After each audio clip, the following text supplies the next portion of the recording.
E em meio a tanta angústia e aflição, algo que nunca havia acontecido antes, e horrorizados pelo medo que os apavorava, de repente ouviram a voz da deusa bem próximo deles dentro do quarto, sem contudo poder vê-la como antes.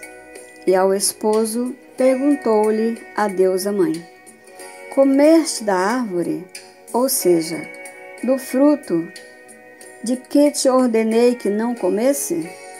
Então disse o homem: a mulher que tu me deste por esposa, ela me deu da árvore, isto é, do fruto, e eu comi. Gênesis 3, 11 e 12. Aí vemos que o esposo não teve a coragem de admitir o seu pecado, confessando à mãe que foi ele o culpado, mas jogou toda a culpa em sua mulher.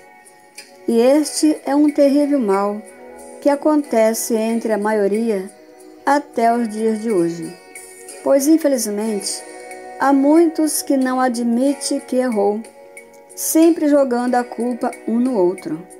E isto quando não joga a culpa no tal diabo e Satanás, criado pelo próprio homem, para lançar sobre ele toda a sua culpa. E quem foi que teve o ardente desejo de comer do fruto proibido? Foi João ou Adão? Por mais incrível que pareça, foi Adão, o primogênito da deusa mãe, sendo ele o primeiro homem a ser chamado à existência, exatamente aquele que ninguém imaginava. E quem na verdade é Adão? Você sabe? Se você ainda não sabe quem verdadeiramente é Adão, muito em breve ficará sabendo, e terá grande surpresa com tais descoberta, comprovada dentro da própria Bíblia. E como todos já sabemos, a entrada do pecado no mundo foi por meio do sexo anal, pois, como já foi dito, o tal ato pecaminoso abriu uma enorme porta para todo tipo de pecado, trazendo consigo o medo de tudo, como também de todos, o pavor, a angústia, o desespero, etc., etc.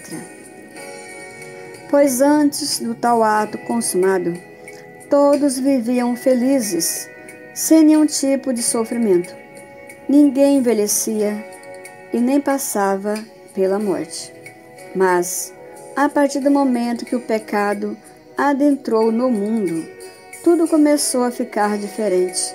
E mesmo estando Adão e Eva com sua família a morar na mesma casa, que ainda era linda e toda confortável, já não sentiam mais a mesma alegria, pois eles sabiam que nada mais durariam para sempre, e que tudo que ainda era belo começaria a perder sua beleza, como também sua durabilidade, começando por eles mesmos, os quais eram o casal mais belo entre todos os casais. E com o passar dos dias, tudo que a mãe havia dito que aconteceria, caso alguém comesse do tal fruto, passou então a acontecer, pois as folhas começou a amarelar, as flores a murchar, as ervas daninhas entre as lindas plantas a brotar, e os insetos de toda espécie começou a aparecer, tanto fora como dentro de sua casa, deixando eles em grande angústia e pavor, sem saber o que fazer. E ao ver Adão tanto mal acontecendo, tanto entre eles como também em sua volta, sentiu-se uma grande e imensa tristeza, por saber que ele era o culpado de tudo. Mas, em vez de se arrepender e fazer conforme a instrução da mãe, ele ficou revoltado contra si mesmo e até mesmo contra todos. E cada dia que passava, mais diferente ele ficava, pois já não tinha aquele carinho especial com a esposa. Também os filhos por ele já não era tratado como antes, e a harmonia que antes existia entre todos começou a deixar de existir, pois tanto os seres humanos, como também os animais, as aves e os seres do mar começaram a estranhar um ao outro, lutando entre si. E entre os seres humanos, o orgulho começou a surgir, o ciúme, a traição, a inveja, a cobiça, a ambição, o roubo, o egoísmo, o julgamento, a preguiça, a irritação, etc. E por causa do pecado, surgiu o medo, o pavor, o desespero, a desobediência, a tristeza, a solidão, a dor, o envelhecimento e a morte. E depois que o pecado entrou no mundo, todos nós ficamos sujeitos a passar pela morte eternamente, ou seja, morrer para de novo nascer e outra vez morrer, sem nunca ter fim. E depois que Adão comeu do tal fruto, ele se encheu de orgulho, por ser o mais formoso entre os homens, como também o mais sábio entre todos. E daí então ele passou a trair sua mulher e continuou cometendo tal pecado com aquelas que por ele se apaixonavam.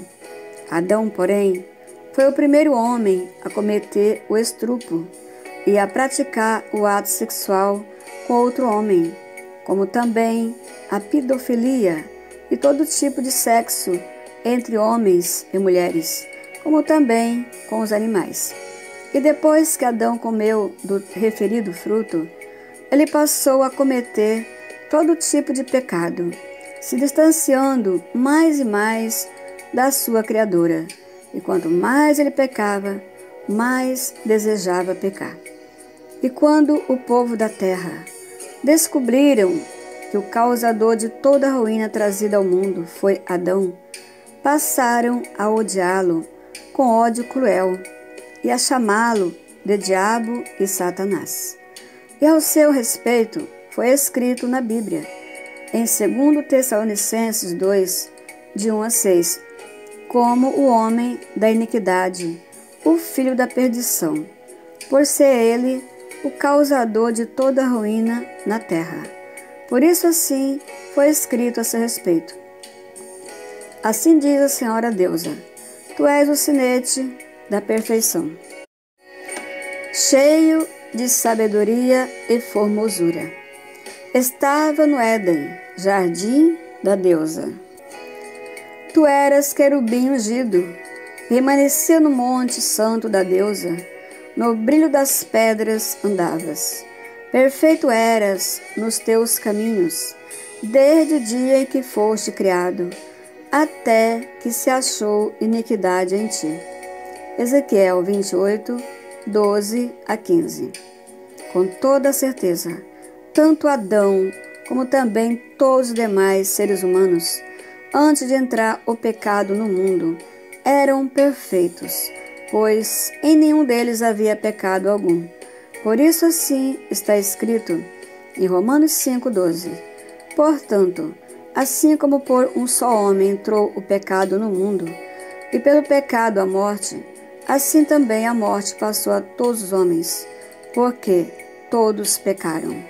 Pois todos pecaram e carecem da glória da deusa. Romanos 3, 23. É verdade, não há um sequer que não tenha cometido pecado. Embora todos tenham pecado, nem todos cometeram a mesma transgressão que Adão cometeu através do sexo anal, mas cometeram muitos outros tipos de pecados. Por isso assim está escrito em Romanos 6,14. Entretanto, reinou a morte desde Adão, até mesmo sobre aqueles que não pecaram à semelhança de Adão. Que homem há que viva e não veja a morte? Ou que livra sua alma das garras do sepulcro? Salmos 89, 48. É verdade, depois que o pecado entrou no mundo, todos nós ficamos sujeitos a passar pela morte. E o mais triste de tudo isso é que a morte não acontece apenas uma vez, como está escrito em Hebreus 9, 27. Pois, infelizmente, ficamos sujeitos à escravidão da morte por toda a vida, como já foi dito, ou seja, morrer para nascer de novo e outra vez morrer sem nunca ter fim. Mas graças à Mãe, por meio de Cristo Jesus, ainda resta uma esperança de que tudo vai mudar, pois em breve a morte será tragada pela vitória. Pois assim nos diz a Senhora em Oséias 13:9: A tua ruína, ó Israel, vem de ti, e só de mim o teu socorro. Eu os remirei do poder do inferno, e os resgatarei da morte. Oséias 13:14.